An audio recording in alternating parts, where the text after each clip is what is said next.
তো এখানে আমি জানি না, আমি আমার নির্বাচনী ক্যাম্পেইন করছি, জামাত শিবির ওদের কাজ নাই, ওদের কর্ম নাই, ওরা এসে আমার পেছে লাগে, আমাকে গালি দেয়। তো এই বিষয়ে গালি বিষয়ে আপনার এটা অবশ্যই আমাদের ইসলামে নিন্দনীয়, এবং যে গালি দেয় তার গুনাহ হয়, আর যাকে গালি দেওয়া হয় তার পুণ্য হয়। ঠিক আছে? তো এটা তো একটা বিষয়ই।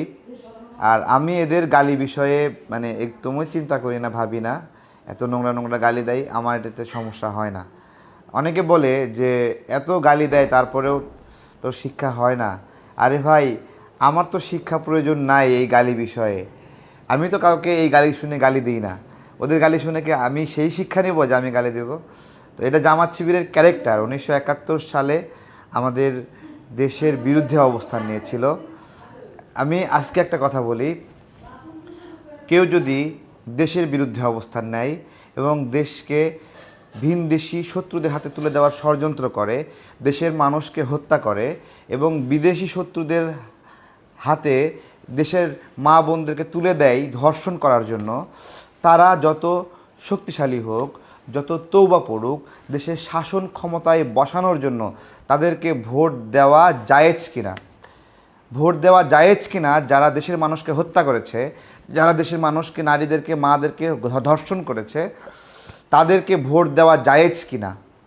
জায়েজ কিনা? আমি আলেম ওলামা তারা যতবার তৌবা পড়ুক, ক্ষমতায় আসার জন্য, রাষ্ট্রের সর্বোচ্চ জায়গায় বসার জন্য, ওই সকল খুনি, ওই সকল রাজাগার, ওই সকল আদর্শ বাস্তবায়ন করার জন্য ভোট দেওয়া জায়েজ কিনা জিজ্ঞাসা করলাম আজকে। ঠিক আছে? হ্যাঁ, আপনারা হাদিস কোরআন নিয়ে বসেন, বিশ্লেষণ করেন, বিশ্লেষণ করে জানান। আলেমদের দায়িত্ব এটা, আলেমদের দায়িত্ব, ওলামাদের দায়িত্ব এটা। ঠিক আছে?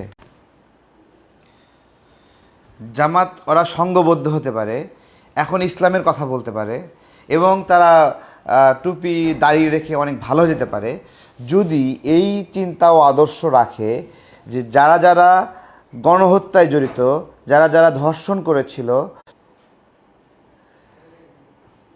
আমি আবারও রিপিট করছি, বাফার ছিল, জামাত যত ভালো হয়ে যাক, যত ইসলামের কথা বলুক, যত মাথায় টুপি দেখ বা দাড়ি রাখুক, যদি এই রকম হয় যে ওরা যারা গণহত্যা করেছিল, যারা বিশেষ বাহিনী তৈরি করে এদেশের নারীদের ধর্ষণ করেছিল, যারা এদেশের নাগরিকদেরকে বিদেশি শত্রুদের পাক হানাদার বাহিনীর হাতে তুলে দিয়েছিল, তারা যত সুন্দর কথা বলুক, যত তৌবা পড়ুক, তাদেরকে ভোট দেওয়া জায়েজ কিনা?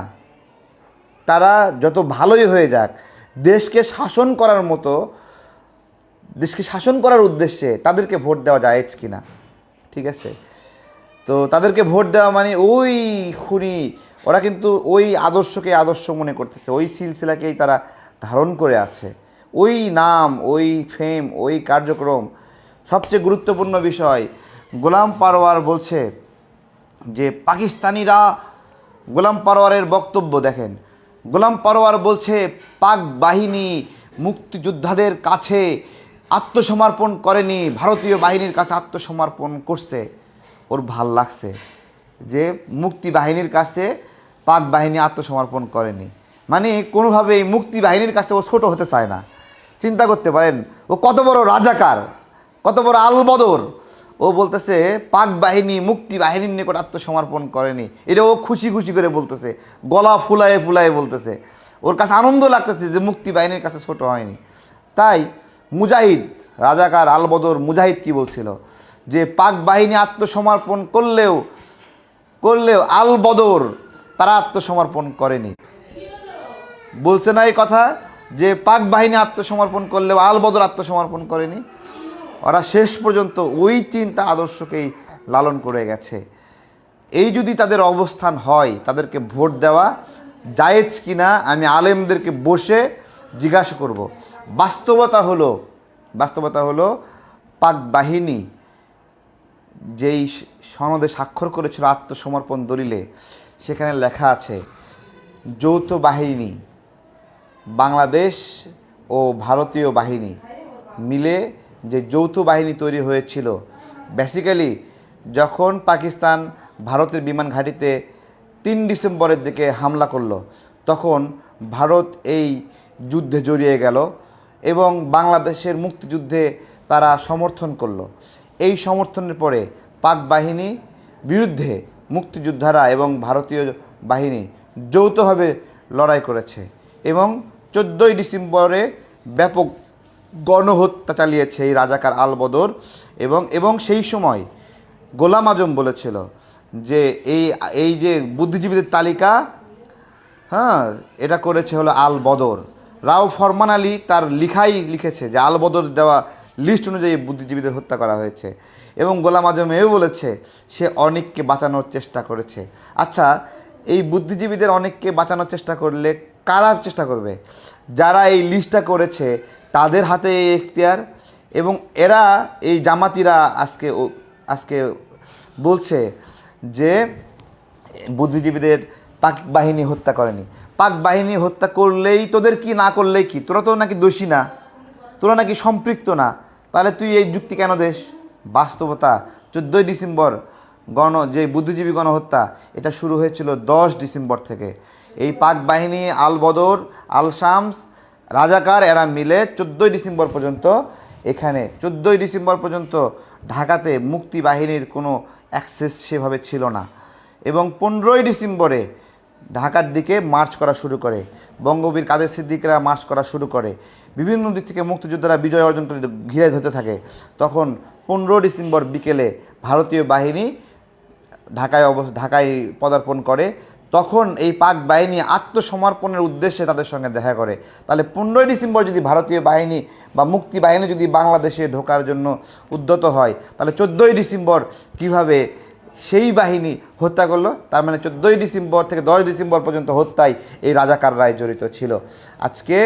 আজকে গোলাম পরোয়ার বলতেছে খুশি খুশি করে যে মুক্তি বাহিনীর কাছে পাক বাহিনী, মানে ওর বাপেরা মুক্তি বাহিনীর কাছে হলো মানে আত্মসমর্পণ করেনি, এই জন্য ওরা খুব আনন্দিত। ঠিক আছে, তো এই আর কি। রাজাকাররা দেখুক, এই প্রজন্মে যারা রাজাকার আছে, নতুন প্রজন্মের রাজাকার, তারাও শুনুক, শিখুক, ইতিহাস থেকে জানুক যে ওরা যেই লিগেসিকে সমর্থন করে তারা খুনি ছিল। তারা যত ভালো হোক, যত তৌবা করুক, তাদের ন্যূনতম বাঁচার অধিকার থাকতে পারে, কিন্তু দেশ শাসনের অধিকার থাকতে পারে না। এই আল বদর আল শামদের থাকতে পারে না। আর এখানে যারা দেখছেন আমাকে মুক্তিযুদ্ধকে সম্মান করেন না, এরকম কোনো আল বদর আল শামস রাজাকারের বাচ্চারা আমাকে কেউ টাকা পাঠাবেন না। একটা স্পষ্ট কথা, তারা আমাকে ভোটও দিবেন না। আমি শুধুমাত্র দেশের পক্ষে, যারা সার্বভৌমত্বের পক্ষে, যারা স্বাধীনতার পক্ষে অবস্থান নিয়েছে, তাদের সাথে বন্ধুত্ব চাই, তাদের সাথে সম্পর্ক চাই, তাদের সহযোগিতা চাই। সহযোগিতা না করলেও সমস্যা নাই, আমার দুটো পা আছে, হেঁটে হেঁটে সবার কাছে যাব। ভালো থাকবেন, আসসালামু আলাইকুম।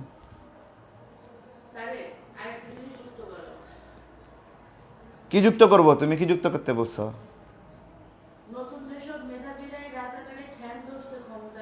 হ্যাঁ, ও আরেকটা বিষয় হলো আমার ওয়াইফ এটা বলছে যে এই যে এনসিপি মানে নতুন রাজারা মেধাবী, কোটা না মেধা, ওরা যারা জামাতের ঠ্যাং ধরছে ক্ষমতার একটু স্বাদ পাওয়ার জন্য, বাস্তবে কুত্তাও এদের টাইম দেয় না, এই হলো অবস্থা।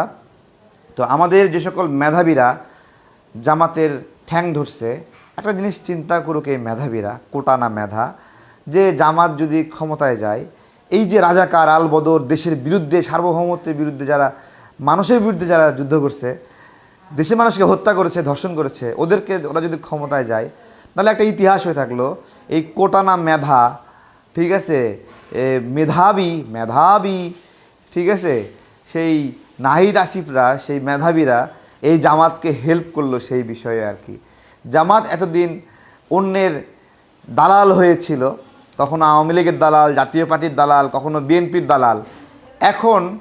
এখন ওরাও কিছু মানুষ পাইছে যারা ওদের দালালি করে, সেটা হলো এনসিপি। ভালো থাকবেন সবাই, ওরা একটা দায় নেবে অবশ্যই।